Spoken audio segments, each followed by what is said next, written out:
한번 이런 질문을 해보고 싶습니다. 여러분 살면 웃음이 내가 볼더라도 나는 좀 웃음이 넘치는 것 같다, 웃음이 좀 있는 것 같다, 그런 분 계십니까? 예. 왜 나는 이렇게 뭔가 근심 걱정이 이렇게 늘 많지? 뭐 이런 분들이 있으십니까? 나는 행복하지 않은 것 같아, 내 삶이. 뭐 그렇게 느끼시는 분들 계십니까? 예. 오늘 우리 하나님께서 위로부터 주시는 이 희락이 있게 되기를 축복합니다. 자, 이제 오늘 우리가 생각하는 이 성령의 9가지 열매는 어찌 보면 이렇게 하나의 사실 열매예요. 성령께서 주시는 그런 열매인데, 이걸 구별을 해보니 뭐 9가지로 표현을 합니다. 근데 또 이 9가지 열매도 보면요, 한 3덩어리씩 이렇게 좀 뭉쳐져 있는 것 같아요. 그래서 사랑과 희락과 화평이 하나의 덩어리인 것 같고, 그리고 충성과 그리고 오래 참음과 자비와 양선이라고 하는 것도 한 덩어리인 것 같고, 또 나머지 그 세 덩어리 충성과 온유와 절제도 한 덩어리인 것 같아요. 그래서 세 덩어리 요거가 합쳐져서 9개의 이제 그 열매가 되고, 이것이 크게는 이제 한 덩어리가 될 것 같습니다. 자, 우리 한번 교재를 보실까요? 사랑과 희락과 화평은 뭐 같다고요? 예, 새 쌍둥이와 같습니다. 성경에는요, 사랑, 희락, 화평이 동시에 등장하는 경우가 많습니다. 그러니까 사랑이니까 희락이 있고, 희락이 있으니까 화평이 있는 것이죠. 사랑할 때 기쁨이 있고, 여기서 희락을 기쁨으로 또 표현하기도 합니다. 기쁨이 화평을 이루기도 합니다. 자, 그래서 바울 서신에는 이 기쁨, 희락에 관해서 한 21번 정도 기록을 하고 있는데요, 이 희락은 하나님 나라의 핵심적인 표지입니다. 하나님 나라는 기쁨이 있어요. 아예 슬픔이라는 자체가 없어요. 하나님 나라는 불행이라는 단어 자체가 없는 것이죠. 자, 그래서 하나님께서 정말 우리 안에 다스리실 때 희락이 있는 줄로 믿습니다. 오늘 우리가 성령으로 충만하다는 건 뭘까요? 하나님이 나를 전적으로 다스리시는 거예요. 우리 이런저런 일들을 만나고 사건을 당하고 막 이래서 우리 안에 막 기쁨이 이렇게 막 사라지고 희락이 사라지는 그런 때가 있으나, 하나님께서 내 안에 임재하시고 다스리시면 그 누구도 빼앗을 수 없는 기쁨이 있는 줄로 믿습니다. 자, 동시에 이 기쁨은 우리가 하나님을 섬길 때 하나님을 기쁘시게 하는 방법이기도 합니다. 그러니까 하나님께서 내게 주시는 기쁨이 있는가 하면, 또 오늘 우리가 하나님을 기쁘시게 하는 것도 있다라는 거예요. 이 두 가지가 우리 삶 속에서 온전히 이루어지기를 원합니다. 자, 그러므로 그리스도에는 희락이 있어야 됩니다. 희락은 누가 주시는 능력일까요? 성령님께서 주시는 능력이에요. 그래서 오늘 우리가 기도하고 이제 간구해야 될 제목이, 하나님 나에게 희락을 주십시오. 희락을 주십시오. 자, 희락은요, 유쾌하고 만족스러운 감정 표현 이상인 거예요. 그래서 그냥 세상에서 즐거운 이것이 아닙니다. 이건 영적인 만족인 거예요. 영적인 충만인 거예요. 하나님으로 충만한 것이에요. 하나님 나라 소망으로 충만한 거예요. 그래서 넉넉한 것이에요. 오늘 우리 안에 자신감이 있는 것인 줄로 믿습니다. 이런 기쁨, 이런 희락이 오늘 우리 안에 있어야 되겠습니다. 그래서 그리스도인의 기쁨은 특별한 무엇인 것입니다. 과연 무엇이 여러분을 기쁨으로 인도하고 있을까요? 일반적으로 우리에게 기쁨을 주는 것은 가족이라는 거예요. 그리고 축하하고 어떤 연애를 벌일 때 기뻐할 수 있다는 것이죠. 그리고 하나님께서 나를 구원하신 말씀을 대할 때 생기는 믿음 때문에, 그러니까 말씀을 보면 뭔가 이렇게 낙심됐다가도 말씀을 보면 믿음이 생기고, 그 믿음 속에서 또 희락이 생긴단 말이죠. 그리고 하나님이 준비하신 하나님 나라에서 부활의 몸을 기다리는 미래, 그렇죠, 미래 하나님 나라를 생각하니까. 자, 그 가운데 먼저 이제 소제목 읽어보겠습니다. 시작. 가족으로 인한 기쁨. 가족으로 인한 기쁨. 오늘 이 가족이 어떤 가족일까 한번 좀 생각해 보실까요? 자, 신명기 32장 43절 한번 읽어보겠습니다. 시작. 너희 민족들아, 주의 백성과 함께 즐거워하라. 예, 주의 백성들과 함께 즐거워하라. 오늘 우리는 예수를 믿음으로써 가족이 생긴 줄로 믿습니다. 내 육신의 부모, 또 자녀, 어떤 이런 혈연 관계에서의 가족도 참 중요한 가족이지만 오늘 여기서 가족은 바로 우리 하나님을 아버지로 모신 그 가족인 것이에요. 우리 주 예수 그리스도와 죄인을 화해시킨 그분의 죽음과 부활 때문에 우리는 누구의 가족이 되었습니까? 하나님의 가족. 에베소서에는 권속이라고 그래요. 권속이라는 말이 이제 가족입니다. 한번 우리 외쳐보실까요? 우리는 하나님의 가족입니다. 자, 우리가 하나님의 가족이 되기 전에 이런 상태였습니다. 에베소서 2장 12절 말씀 시작. 그때에 너희는 그리스도 밖에 있었고 이스라엘 나라 밖의 사람이라 약속의 언약들에 대하여는 외인이요 세상에서 소망이 없고 하나님도 없는 자이었더니 우리 그리스도 예수 안에서 가까워진 줄로 믿습니다. 하나 된 줄로 믿습니다. 하나님의 사랑에 대해서 몰랐던 존재고 하나님의 백성과 상관이 없었었고 가족이 없었던 자였었어요. 그런데 예수 그리스도의 피로 말미암아 가까워진 줄로 믿습니다. 자, 이렇게 그 선교지를 가서 느낄 수 있는 여러 가지 것들 가운데 하나가 이런 것이에요. 민족을 넘어서 혈색을 넘어서 언어를 넘어서 예수 그리스도를 믿는다는 이 믿음 하나 때문에 그냥 그 순간 뭔가 하나 되는 느낌 있죠. 우리 예수 그리스도의 피로 말미암아 이런저런 여러 다름이 있으나 그 예수 그리스도의 피라고 하는 이 하나 때문에 우리는 하나님의 가족이 되는 줄로 믿습니다. 물론 이제 여기서 가족이라는 것을 이 세상의 가족을 얘기하면서 불편한 분들도 있을 거예요. 원치 않는 이유로 깨어질 수도 있고요. 가족을 이루지 못할 수도 있고요. 또 사별할 수도 있고요. 이렇게 가족의 구성원이 있지만 늘 갈등하고 있는 그런 경우도 있을 수 있을 것입니다. 그러나 우리는 그리스도 안에서 하나님의 가정에 속함으로 누리는 이 기쁨이 있을 수 있는 줄로 믿습니다. 가족 안에서도 다름이 있어요. 생각이 다르고 뭔가 삶이 다르다 보니까 늘 가족은 늘 갈등하고 긴장하고 뭔가 이렇게 하나를 만들어가는 힘든 상황에 있을 수도 있습니다. 그렇지만 오늘 그리스도 안에서 예수님 안에서 하나님을 아버지로 모신 이 가족 안에서 얻게 되는 이제 미래의 기쁨, 완전한 기쁨이 오늘 우리에게 있는 줄로 믿습니다. 이게 바로 성령께서 주시는 기쁨인 줄로 믿습니다.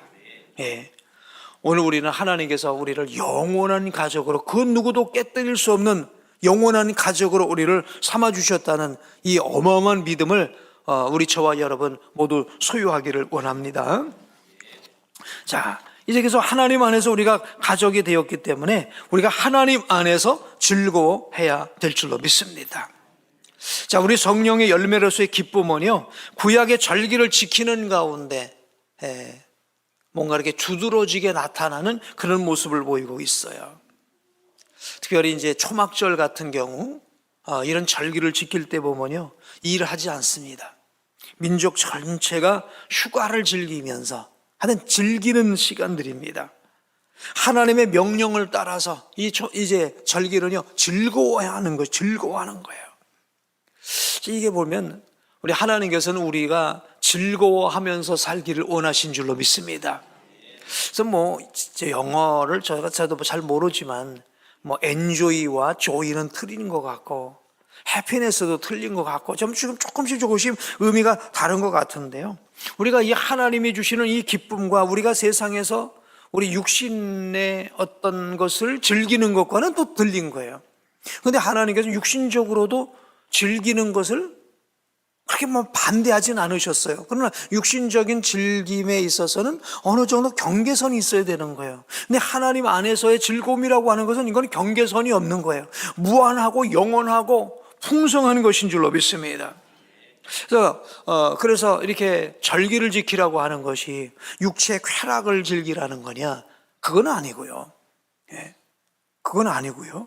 좀 하나님 안에서 이 하나님으로 말미암아 주시는 이 내적인 기쁨, 앞서 말씀드린 대로 내 영혼의 그 깊은 곳에서 맑은 가락이 흘러나네 라고 하는 그런 찬양의 가사처럼 정말 영혼 깊은 곳에서부터 크게 흘러나는 그 누구도 빼앗을 수 없는 그런 기쁨, 어떤 환경과 어떤 절망 속에서도 기뻐할 수 있는 것.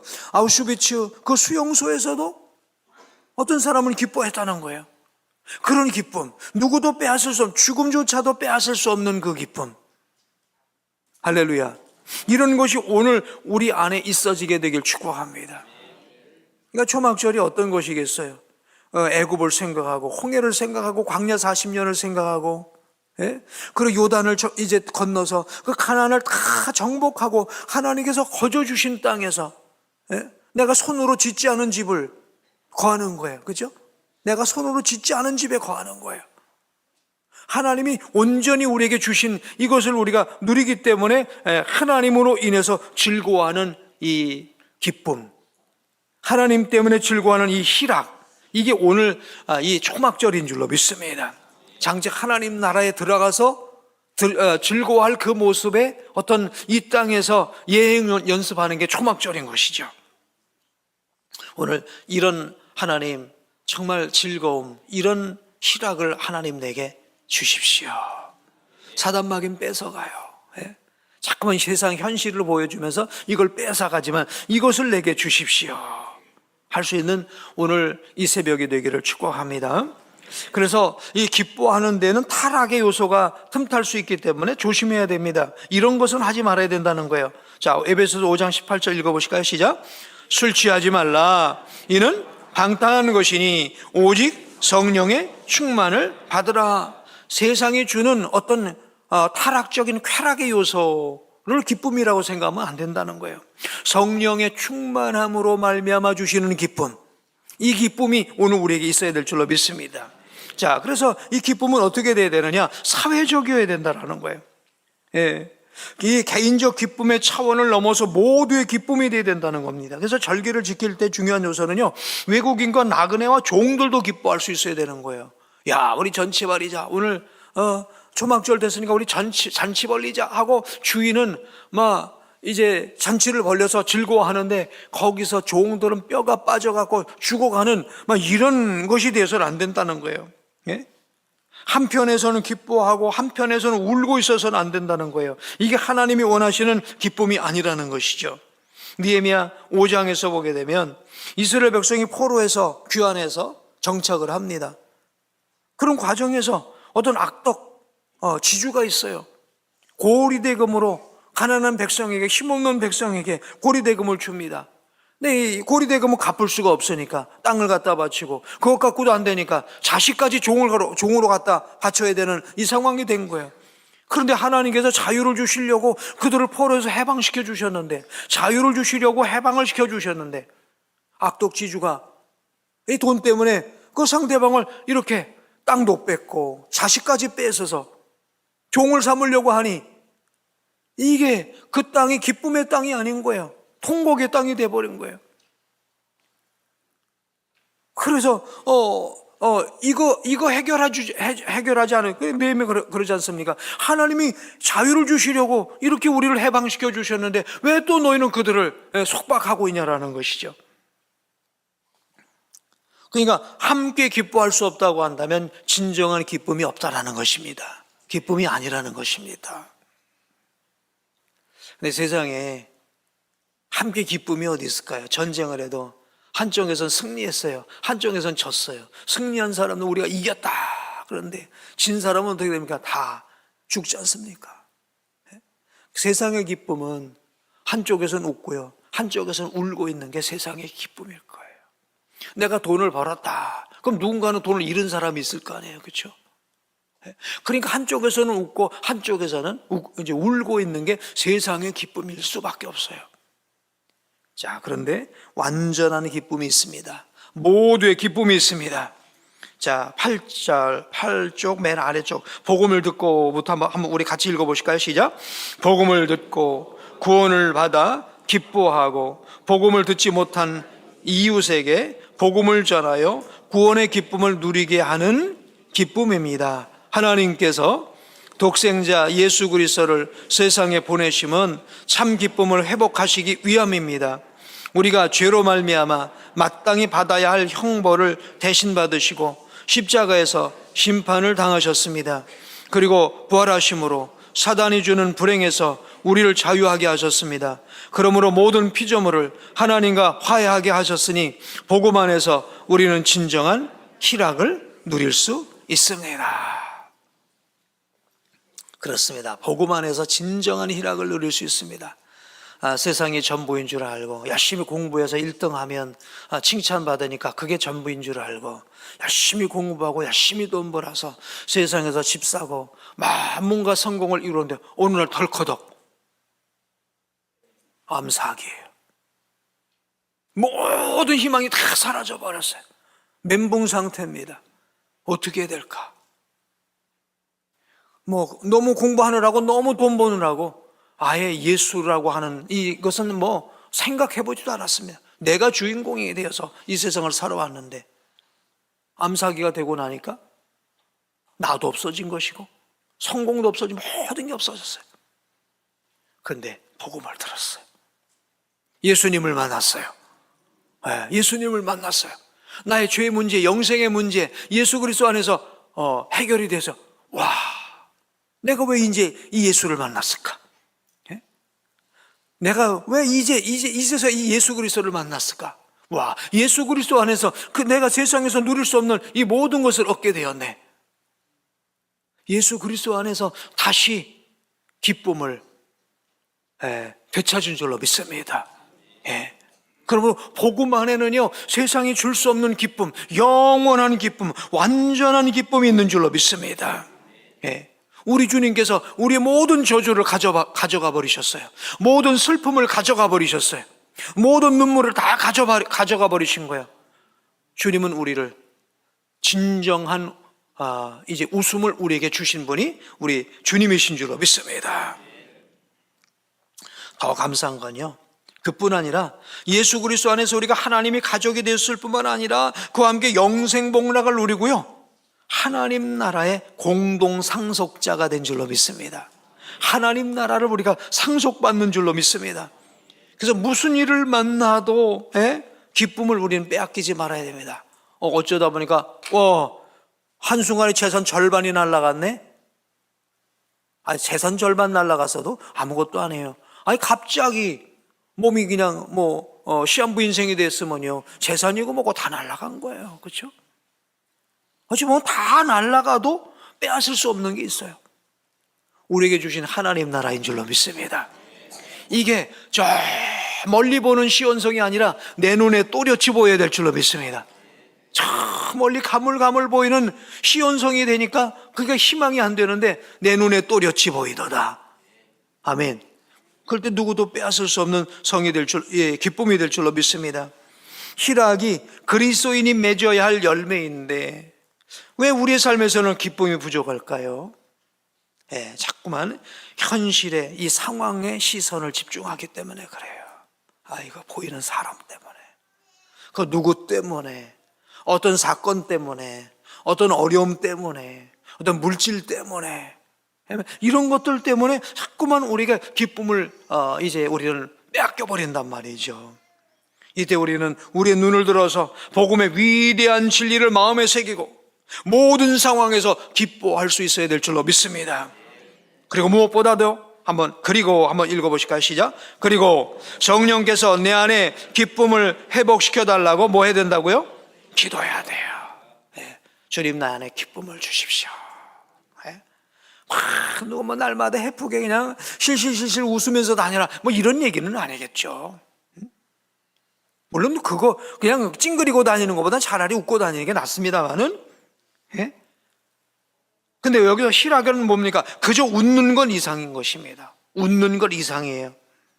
성령께서 충만하게 하셔서 마음과 생각을 주관해 주심으로 말미암아 뭔가 든든함인 것입니다.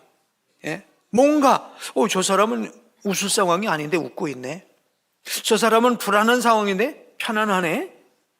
이게 내적인 기쁨 때문에 오는 그런 표현일 수가 있겠죠. 하나님은 그래서 우리가 기뻐하기를 원하실 뿐만 아니라 기뻐할 것을 명령하십니다. 기쁨은 의무입니다. 행복한 의무인 줄로 믿습니다. 그런데 잘 안 됩니다.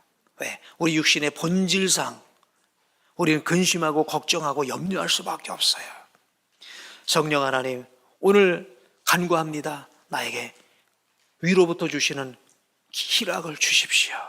기쁨을 주십시오. 누구도 빼앗을 수 없는 완전한 기쁨, 복음 안에서 이 기쁨을 내게 주십시오. 그리고 이것이 다른 이에게 전파되도록 해 주십시오.